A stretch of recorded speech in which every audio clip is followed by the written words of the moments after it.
your post-mortem. Who's to blame? Zinedine Zidane, the players, the Alfredo Di Stefano Stadium, no fans in the stands. On your soapbox, my friend. Well, there's a lot of fingers you can point. I mean, the first finger you have to point is at Zidane, because it's his team. He's got to put them out. He's got to get a result. And to be fair to him, he held up his hand straight away afterwards and said, my errors, I didn't pick the team that could have done best for the club. But it's not just down to him, of course. There's a number of players who I thought were very poor on the night. Marcelo, days finished, needs to go. Should have maybe gone in the window. In fact, if we're going to wind this back to pointing fingers, it's going to be what didn't happen in the transfer window, because we said all along, if you don't play Benz, who scores? And Zidane has been saying, no problem, I've got players who can score. No, you haven't. Not really. Vinicius may be the odd one. So, the manager absolutely didn't bring in the players. He could have even let Marcelo go, but because he's vulnerable in defense, but especially vulnerable. He's maybe okay if he's got Ramos next to him, but Marcelo and Militao together were absolutely horrendous. They got carved open, pace and balls in between them. Most of the goals came from that side. So Militao, big question mark. Varane seems incapable of playing without Ramos. He's like a chicken with a head cut off without Ramos. And we saw that in the Man City match back in European Champions League. So that's defensively. Up front, Jovic, great ball from Marcelo, heads it with his shoulder. Seriously, that's your big chance. Rodrigo did very little.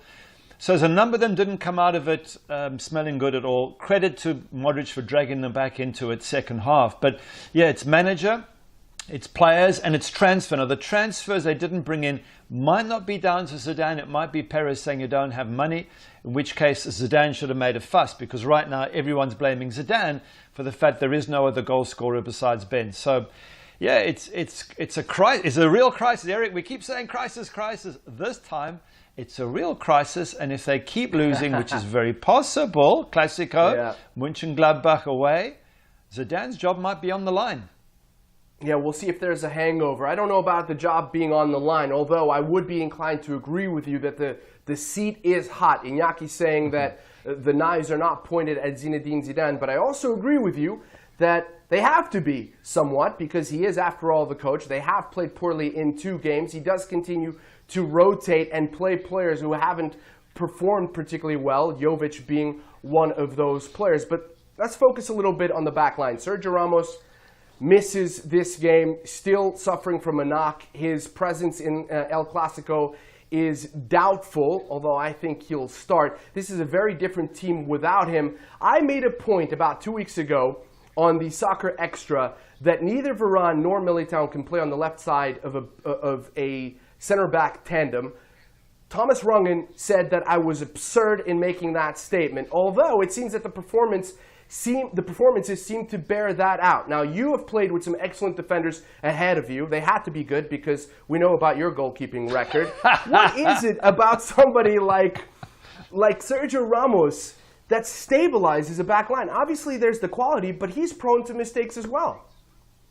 Yeah, there are certain players who, when you plug them into a team, the team transforms. And I had a certain centre-half who was exactly the same. For years, we'd struggled at the back. He stepped in, a guy called Paul McGrath, who was an absolute genius of a centre-half.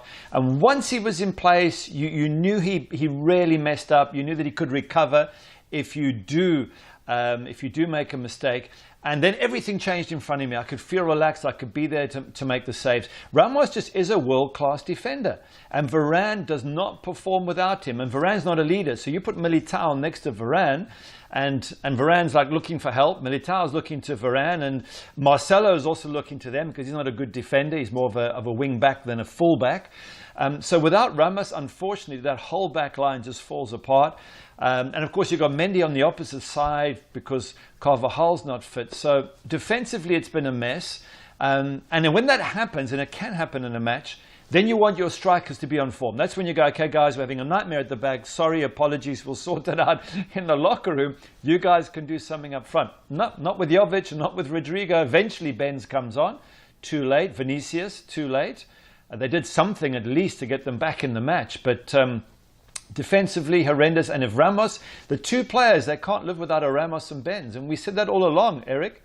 We said, hey, you got to get someone to cover for Benz. And they've stuck with Jovic, and now they have a problem.